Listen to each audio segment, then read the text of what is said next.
So students, वैदिक गणित के इस सीरीज़ में हम एकाधिकेन पूर्वेण विधि का उपयोग करके ट्रिक्स फॉर एडिशन यानी जोड़ को हम हासिल वाले जोड़ को बिना हासिल के झंझट के कैसे हम जोड़ें, ये हम इस वीडियो में देखेंगे।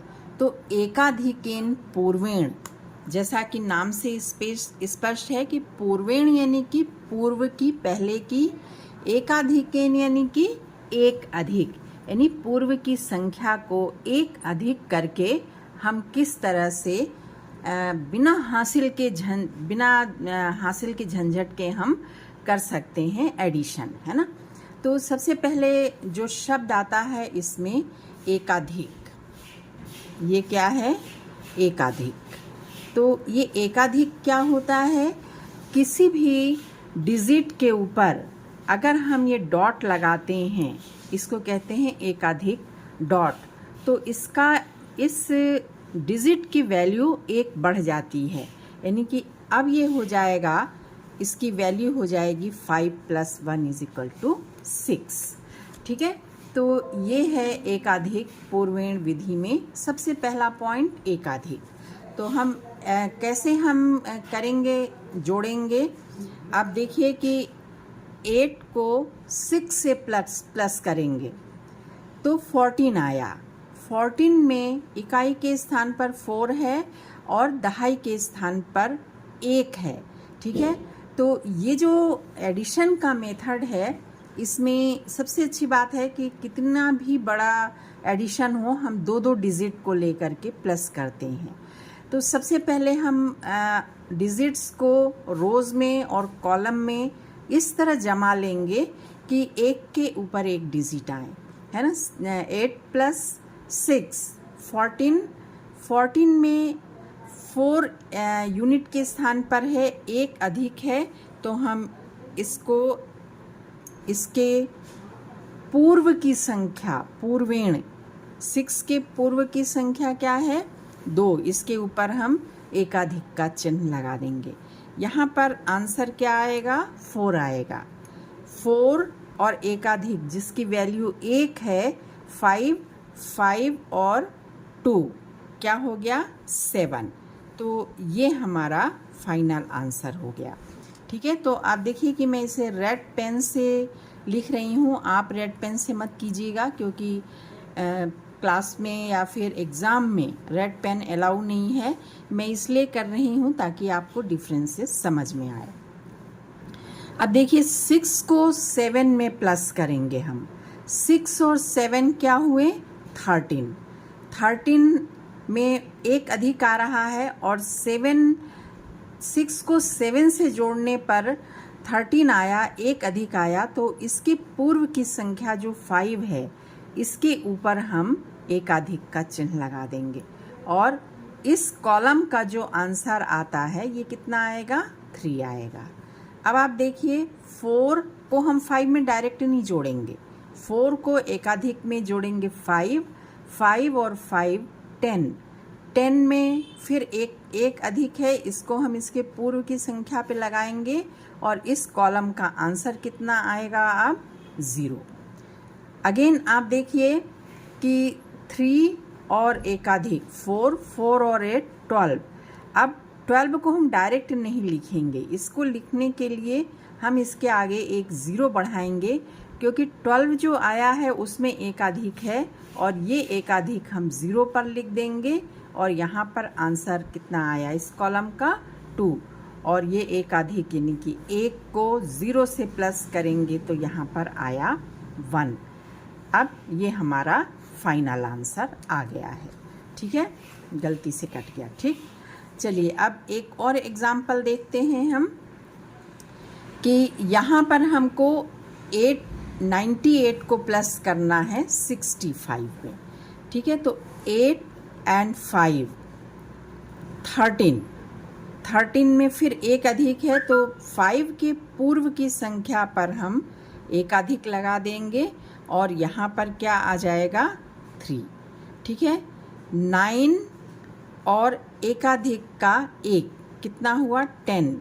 अब ये 10 में फिर एक अधिक है, तो एकाधिक का चिन्ह लगाने के लिए हम 0 लगाएंगे। यहाँ पर 1 आ गया और 10 में बचा क्या? 0। 0 को 6 से प्लस करेंगे तो ये क्या आ गया? 6। और 1 को 0 से प्लस करेंगे तो कितना आया? 1। तो ये हमारा फाइनल आंसर आ गया, है ना। बहुत ही इजी मेथड है। आप देखिएगा कि बड़े बड़े जो क्वेश्चन जब पूछे जाते हैं एग्ज़ाम में, उसमें बहुत ही आसानी से आप कर सकते हैं। अब आप देखिए कि हमको जोड़ना है 496 और इसको प्लस करना है हमको 734 में, ठीक है। अब देखिए 2-2 रो वाले हमने 2-3 सवाल देख चुके हैं। अब इसको हम थोड़ा सा एक रो और बढ़ा दिए तो आप देखिए कि इसमें 496, 734 और 692 को प्लस करना है, ठीक है। एक रो और हमने बढ़ा दिया। तो आप देखिए कि मैंने आपको जैसे सामान्य आप जोड़ करते हैं, 6 में 4 को जोड़ा, 4 में 2 को जोड़ा, यहाँ पर यूनिट का लिखा और फिर आपने लिखा हासिल, है ना। ऐसा नहीं करना है। मैंने बताया आपको 2-2 डिजिट करना है तब तक जब तक कि टेंस नहीं आ जाए। 6 और 4 ये कितने हो गए? 10। 10 में एक अधिक हो रहा, 4 के पूर्व की संख्या पर हम एक अधिक लगा देंगे।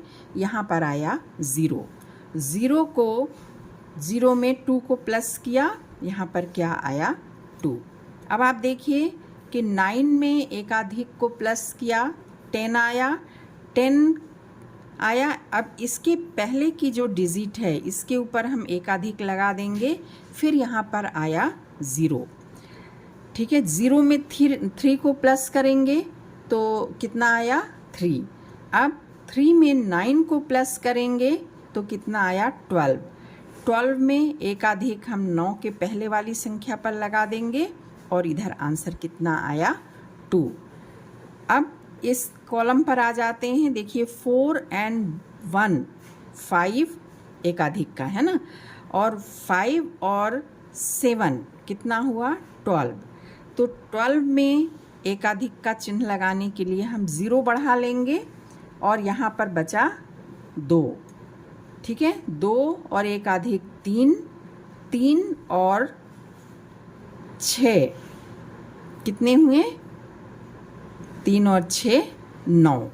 तो यहाँ पर क्या आ जाएगा आंसर हमारा? 9। अब देखिए 0 में एक अधिक को प्लस किया, आंसर कितना आया?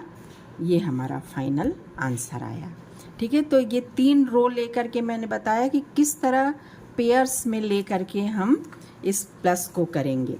अब एक हम और ले रहे हैं जिसमें कि 4 रोज़ हैं और इसको भी हम देखिए कैसे करते हैं। एक बार आप प्रैक्टिस कर लीजिएगा, बहुत आसान हो जाएगा। 5 को 7 में प्लस किया 12, ठीक है। तो 12 एक अधिक का आ गया है तो 7 के पहले जो डिजिट है इसके ऊपर हम एक अधिक का चिन्ह लगा देंगे। यहाँ बचा 2। 2 और 2 कितना हुआ? 4। 4 and 3, 4 and 3 ये कितने हो गए? 7। इस कॉलम का आंसर जो आ गया वो कितना आ गया? 7।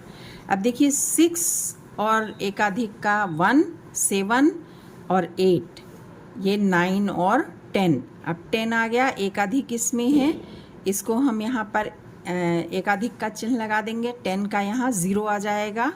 अब 0 को हम 4 में प्लस करेंगे, यहाँ तक प्लस किया था, 4 में प्लस करेंगे तो कितना इस कॉलम का आंसर आ गया? 4।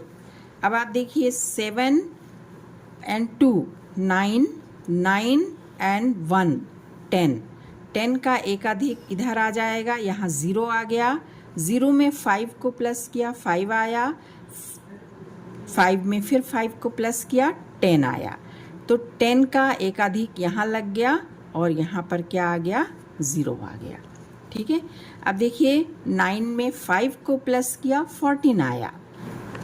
तो चलिए देखिए कि एकाधिक एक यहाँ लगा दिया 4, 4 and 1 कितना हो गया 5, 5 and 9 कितने हो गए 14, 14 का एकाधिक कहाँ आ गया 8 पे आ गया, ठीक है। और यहाँ पर क्या आया बचा 4, 4 and 1 5। ओके, देन नेक्स्ट पर आते हैं कि अब आप देखिए कि 9 और 1 ये क्या हुआ 10। अब ये 10 आया है, इसके आगे कोई डिजिट नहीं है, तो हम एकाधिक लगाने के लिए 0 बढ़ा लेंगे। तो यहाँ पर एक एकाधिक लग गया, ये 10 हो गया, 0 आया, 0 में 6 को प्लस किया 6 आया, 1 प्लस किया 7 आया, 7 को 8 में प्लस किए तो कितना आया 15, 15 का एकाधिक लगाने के लिए यहाँ 0 लगा दिया और ये आया 5, 5 को 9 में प्लस किया तो कितना आया 14, 14 का एकाधिक यहाँ लग गया और यहाँ पर क्या आंसर बचा यहाँ पर 4, ठीक है। इस कॉलम को देख लें, 1 2 3 एकाधिक है तो 1 2 3 ये 3। अब आप देखिए कि बिना हासिल के झंझट के आपने कितने आसानी से इस चीज़ को कर सकते हैं। तो अभी मैंने आपको बताया है, थोड़ा सा आपको कॉम्प्लिकेटेड लग रहा होगा, लेकिन आप यकीन मानिए कि जब आप प्रैक्टिस कर लेंगे तो प्रैक्टिस करने के बाद बहुत ही इजी लगेगा। मैथ्स एक ऐसा सब्जेक्ट है जो आपके फोकस को बढ़ाता है, दिमाग को तेज करता है, जो स्थिरता है दिमाग की उसको बढ़ाता है। तो इस तरह से वैदिक गणित से आप मैथ्स कीजिए, मैथ्स नहीं लगेगा, मैजिक लगेगा। Okay, thank you, thanks for watching the video.